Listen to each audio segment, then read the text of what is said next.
Abençoa-nos, ó Senhor. Abençoa-nos verdadeiramente com a Tua presença. Nós te pedimos que, de alguma maneira maravilhosa e miraculosa, a voz do Senhor se faça escutar nesse ambiente e possamos realmente dar ouvidos às Tuas palavras. Possamos, Senhor, abrir o nosso coração para Jesus Cristo. E nós, Senhor, te damos graças, porque sabemos que o Senhor fará infinitamente mais do que imaginamos e do que pedimos. O Senhor operará na vida de cada um, na vida de todos que aqui estão, pelo poder do nome de Jesus Cristo. É o que nós oramos e desde já te agradecemos no nome de Jesus. Amém. Nós hoje estamos celebrando a renovação de votos matrimoniais, do compromisso de casamento que temos, que estabelecemos em nossa vida. Quão maravilhoso é quando um casamento pode não apenas perdurar, mas amadurecer, florescer, causando a felicidade não apenas do casal, mas a felicidade da família. A Bíblia diz que Deus fez o homem e a mulher à sua imagem e à sua semelhança. Fez o casal à sua imagem e à sua semelhança. Porque Deus é amor. E para que de fato manifestasse a humanidade, a imagem e semelhança de Deus, deveria manifestar no amor e no amor familiar, no amor conjugal, no amor dessa união que o próprio Deus estabeleceu. O primeiro casamento foi celebrado não por outro oficiante, que não o Todo-Poderoso, que ali tomou de Adão uma costela, e da costela que tomou, fez a mulher e lhe a trouxe ao homem e colocou diante do homem. Colocou de frente ao homem, em frente ao homem. E eu tenho para mim que o lugar onde Deus nos coloca é o lugar onde nós devemos estar. Então estava homem e mulher, estavam ali um de frente ao outro. E para que o homem tenha uma mulher não de frente a ele, mas sim ao lado dele, não é a mulher que deveria mudar sua posição, mas o homem que deveria mudar, porque quem a colocou ali foi Deus. Eu posso, embora a Bíblia não fale, eu posso imaginar, eu gosto de, por vezes, imaginar a cena bíblica, de Deus chegando, de Deus trazendo a mulher, de Deus colocando a mulher diante do homem, de o homem dizer, esta afinal é osso dos meus ossos e carne da minha carne, chamar-se-á varoa, porque do varão foi tomada. E então o homem se movimenta, assim imagino eu, e se coloca ao lado de sua esposa, e Deus ali os abençoa. Deus ali os abençoa. Por isso mesmo eu gosto de, quando celebro o casamento, ter aquele momento quando há os votos, em que um fica diante do outro e logo o que acontece? Um fica ao lado do outro. É importante que saibamos essa colocação. Muitos dizem, você já deve ter ouvido, porque isso é comum, dizer, por que Deus tirou do costado? Por que Deus tirou uma costela do homem? para dela fazer a mulher, para que o homem a protegesse, para que o homem a envolvesse. Sabe, meus irmãos, Deus também tirou para que a mulher muitas vezes sustentasse o homem, como estando debaixo do seu ombro, não protegida por ele, mas muitas vezes segurando a ele mesmo. Por quê? Porque os dois foram assim feitos por Deus. Ela como auxiliadora idônea, juntamente ao seu esposo, ambos caminhando neste mundo. E a Bíblia diz, é bom que sejam dois. Porque se um cair, não importando qual deles venha a cair, o outro o levanta, não importando qual deles seja, o outro o levantará. E se vierem contra eles, os dois lhes resistirão.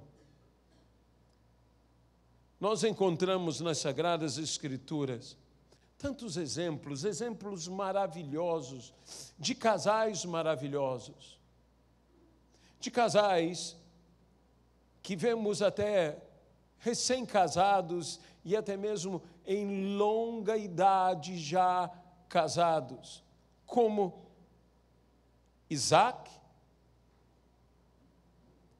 e a sua esposa, Rebeca. Esses dois, nós acompanhamos biblicamente o casamento de ambos.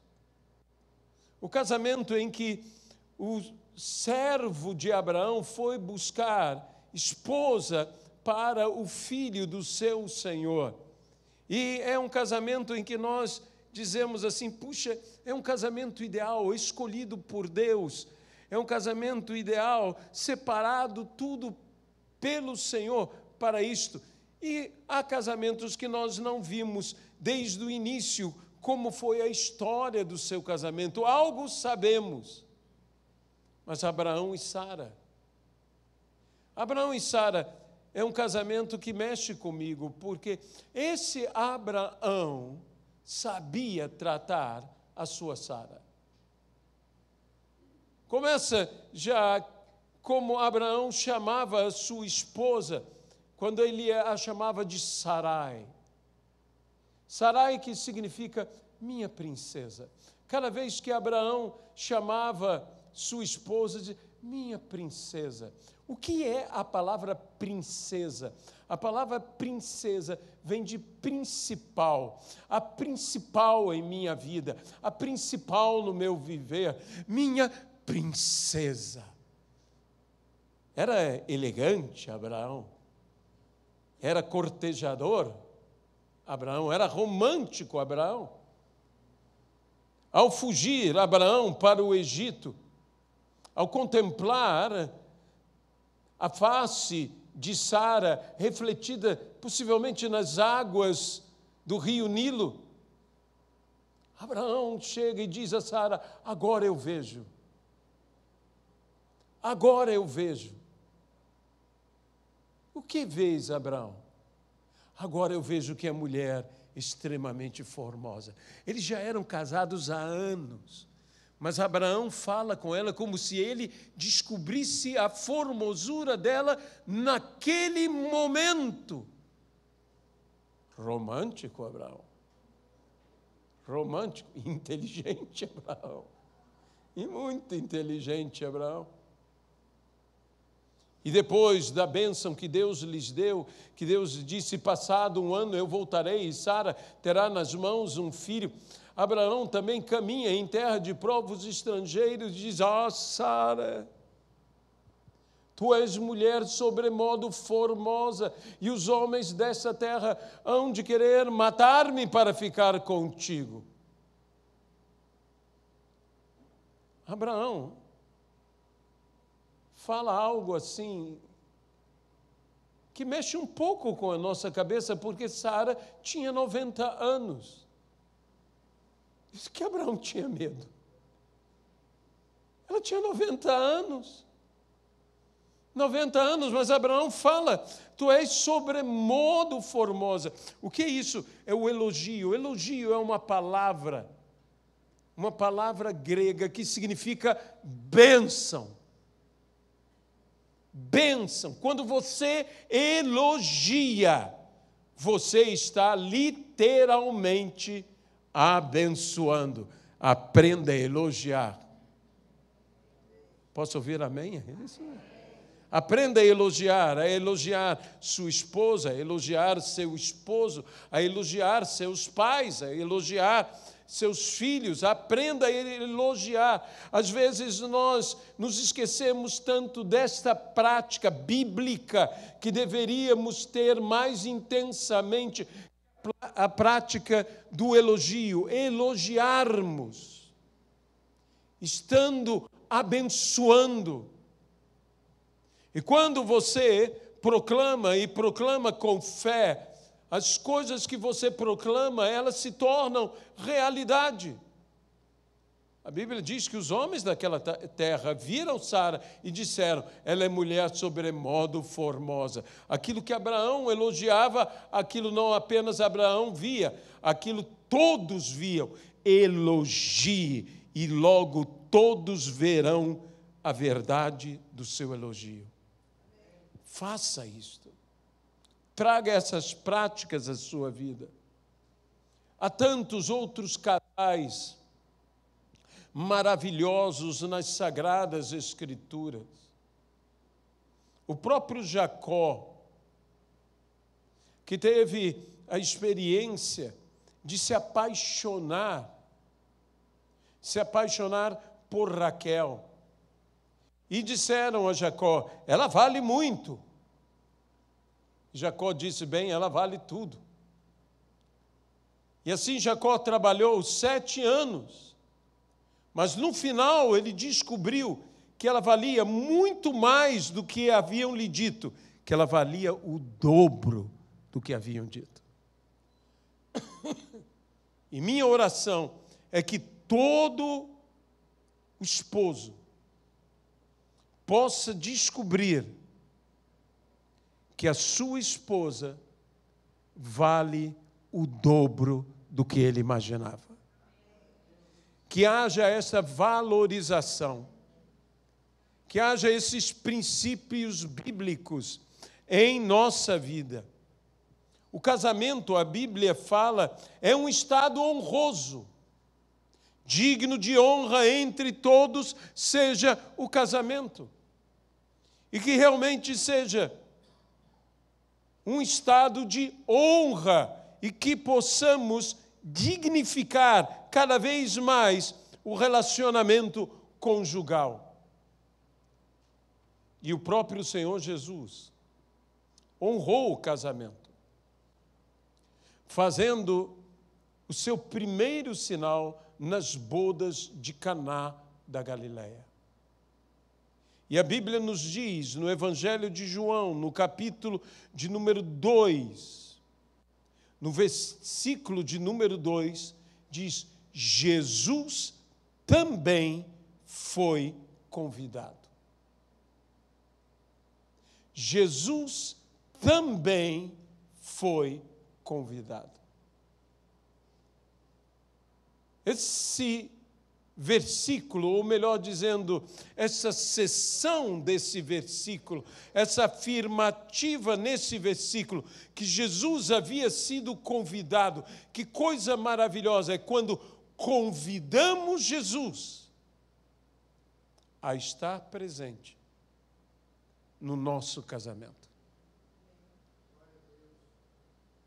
Sabe, por Jesus ter sido convidado a estar naquele casamento, ele foi ao casamento, as bodas de Caná da Galileia. Jesus sempre vai aonde ele é convidado. Quantas pessoas nas Sagradas Escrituras nós vimos, lendo os evangelhos, que convidaram, Senhor, vem à minha casa. Jesus se levantava e dizia, eu vou. Quantas vezes o Senhor entrou em casas?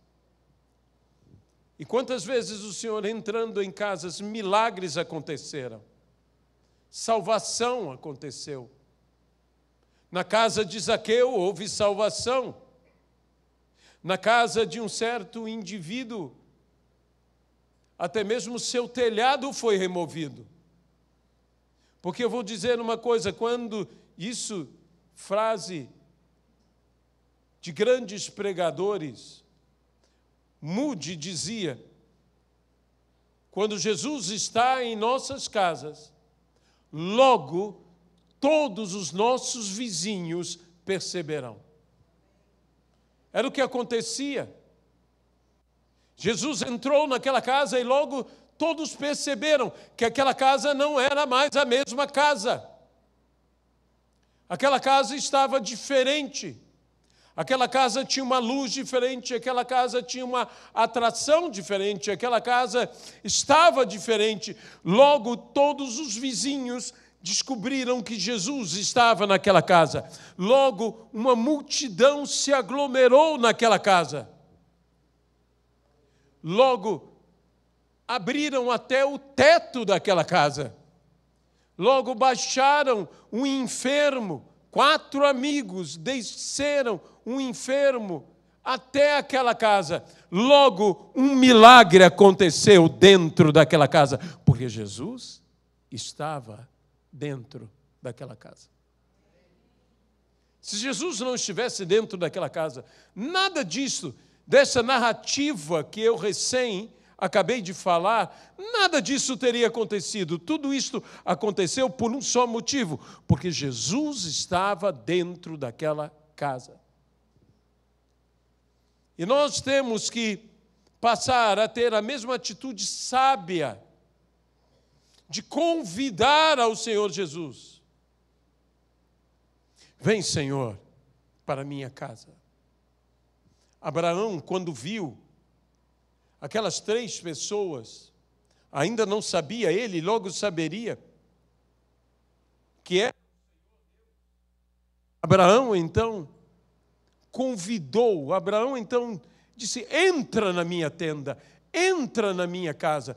Deus ali entrou, e entrou com os anjos, na tenda de Abraão.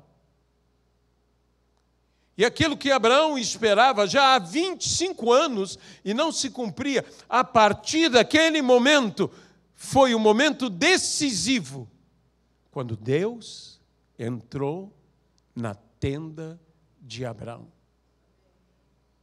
A tenda de Abraão mudou.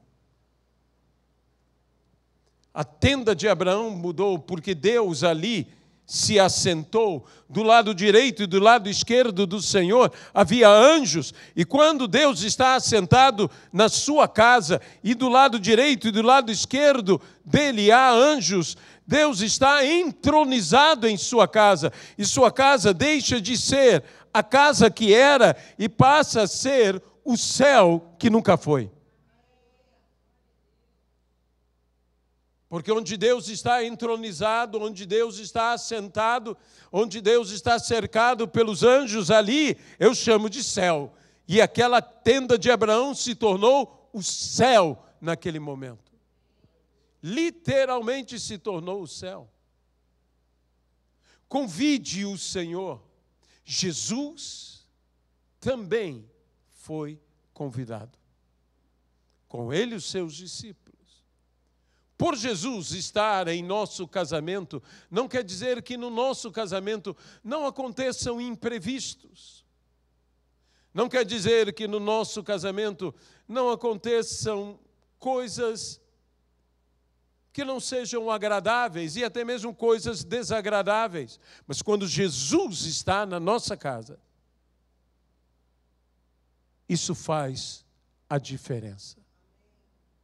Podem vir os problemas, podem vir as dificuldades, podem vir os imprevistos, mas Ele está em nossa casa.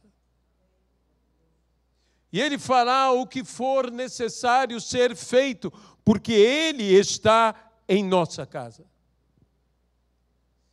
Hoje nós dissemos, e eu quero repetir nesta noite, uma coisa que Deus me disse, quando Jesus transformou a água em vinho. A Bíblia nos diz que o mestre Sala, provando, disse, este é o melhor vinho. Jesus transformou a água em vinho e não em qualquer vinho. Já seria milagre a água ser transformada em vinho. O vinho que fosse. Porque isso já é um milagre. Mas não era apenas uma questão de ser transformada em vinho, mas de ser transformada no melhor vinho. E o que me chamou a atenção, e hoje de manhã eu falei, e quero repetir aqui, é que eles tiveram que tomar aquela água de algum lugar, porque Jesus disse, enchei a talha, ou as talhas. Eles tiveram que enchê-las, eles tiveram que buscar a água, eles tiveram que sair daquele lugar onde estava a festa, a celebração, e buscar água. Aonde? No poço. No poço, na fonte. Eles tiveram que ir e voltar, ir e voltar, ir e voltar, à fonte constantemente, até encher todas as talhas. Eu não sei que qualidade era aquela água. Eu não creio que era uma água da melhor qualidade que havia, era água. Talvez o que tenhamos para que a partir disso o milagre aconteça não seja o de melhor qualidade, mas uma hora que o milagre aconteça, no que se transformar, será o de melhor qualidade. Necessariamente a água não era de melhor qualidade. A água podia ser até turva, mas o vinho era o melhor vinho. Muitas pessoas chegam com o seu casamento, chegam com a fonte, da onde bebem, da onde sustenta, da onde os manteve por todo esse tempo. E às vezes as águas não são tão boas. Às vezes as águas não são tão doces. Às vezes as águas não são tão limpas.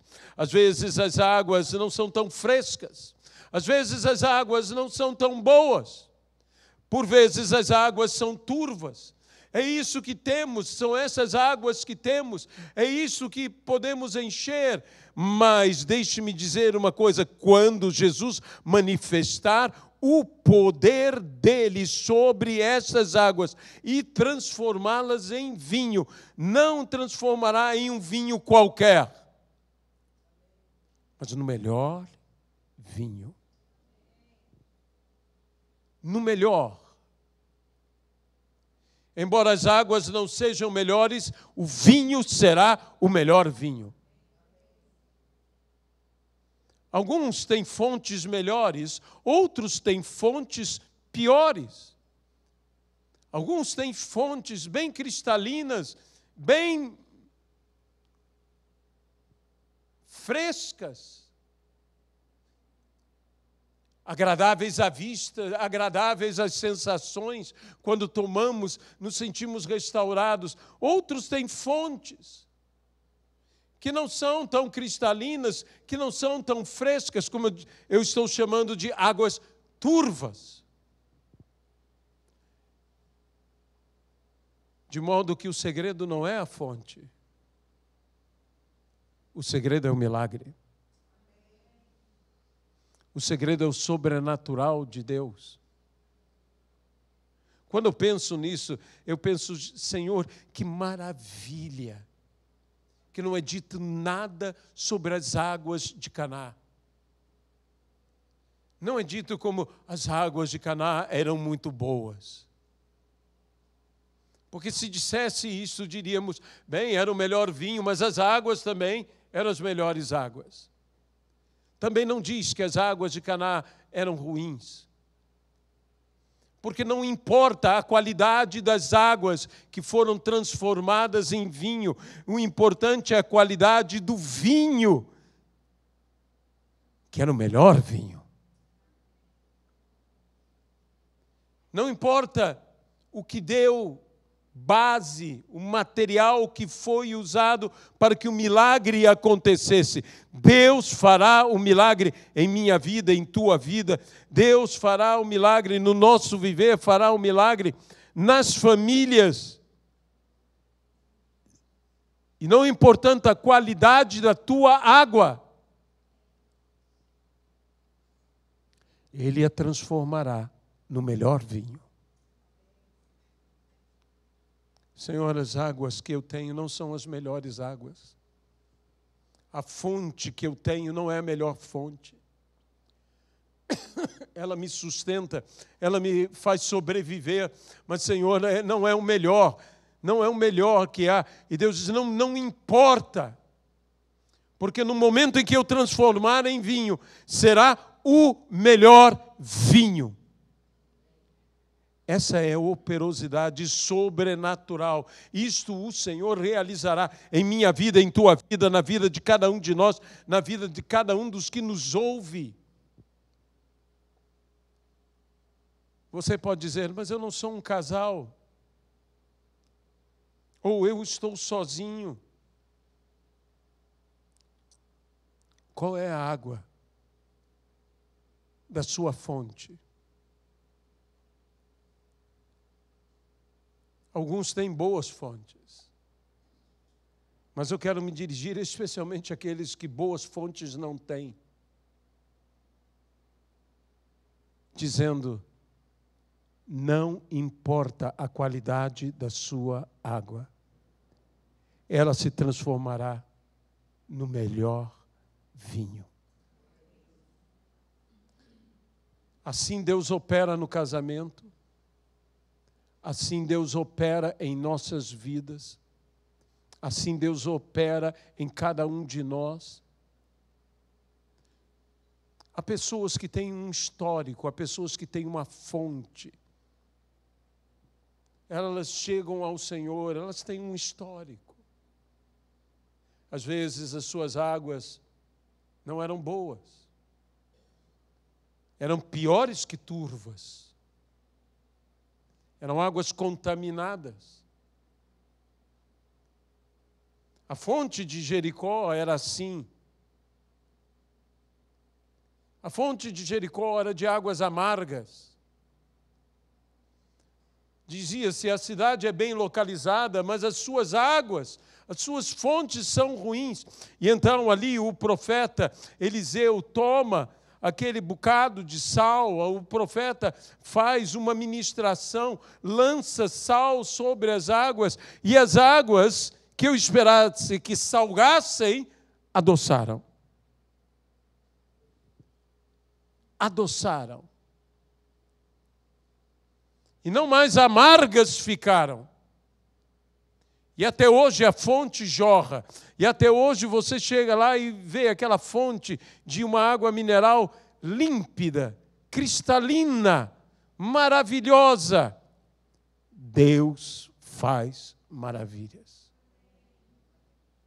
Talvez a sua fonte não seja fonte para nem mesmo se beber, mas o Senhor está para intervir na sua vida, na minha vida, na vida de cada um de nós e transformar toda a fonte em fonte boa. E transformar a água no melhor. Dia de transformação. Hoje é dia de renovação. Lemos sobre todos esses casais, sobre todas essas pessoas que foram citadas aqui. Algumas delas não estão presentes, talvez estejam nos assistindo pela live, e eu peço que os que nos assistem pela live, e se porventura há casais que eu não citei e que estão nos assistindo pela live, casais que estão vivendo suas dificuldades, que estão vivendo suas adversidades, que estão bebendo de uma fonte turva, de água turva. Eu digo, encha agora as jarras da sua casa, porque o Senhor vai fazer um milagre na sua vida. Ele vai transformar o seu casamento, Ele vai transformar a sua família, Ele vai transformar, não apenas em vinho, mas no melhor vinho. E eu quero frisar bem isso, no melhor.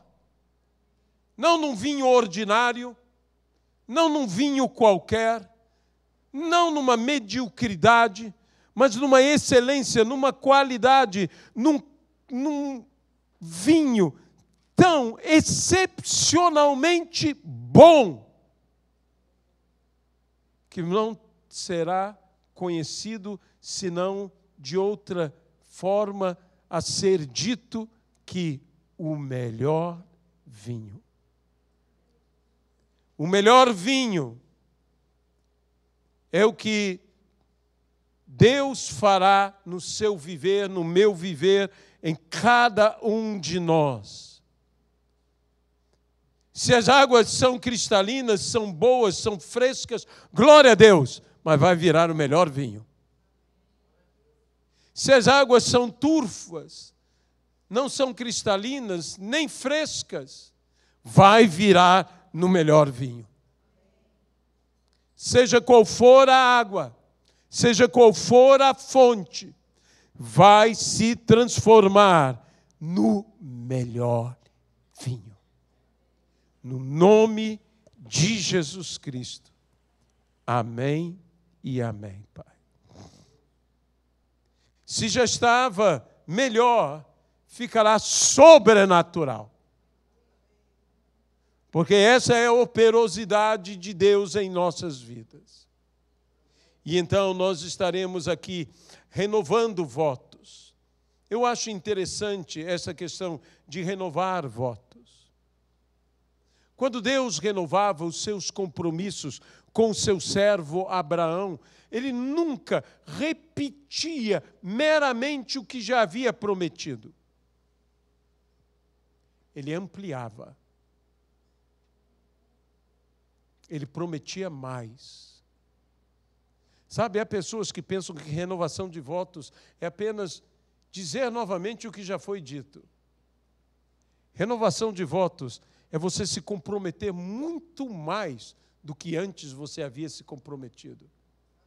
Se você pensa que já se comprometeu, você não sabe de nada. Você não tem ideia no que você se meteu, porque você vai se comprometer muito mais. Porque assim fazia o Senhor com Abraão, ao ponto de Abraão dizer: Senhor, não me prometa mais nada.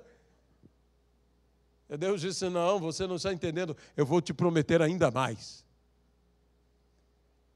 E é dessa maneira que o Senhor deseja que nós renovemos os votos uns com os outros, nos comprometendo ainda mais. Eu prometi te amar. Mas sabe, eu vou te amar ainda mais do que eu já te prometi amar. Eu prometi ser fiel, mas sabe, eu ainda vou ser mais fiel do que eu te prometi. Eu prometi tantas coisas, mas quero dizer que em cada uma dessas promessas que eu intensificarei e ainda ampliarei com novas promessas.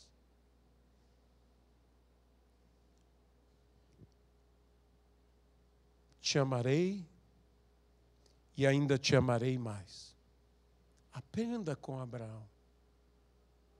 Aprenda a dizer, como o velho Abraão, a velha Sara: ah, agora eu sei. Não sabia antes? Não. Que tu és mulher de extrema formosura. Aprenda com Abraão o segredo do elogio, de abençoar aos seus. E você verá esta bênção se tornar realidade. No nome de Jesus. Amém.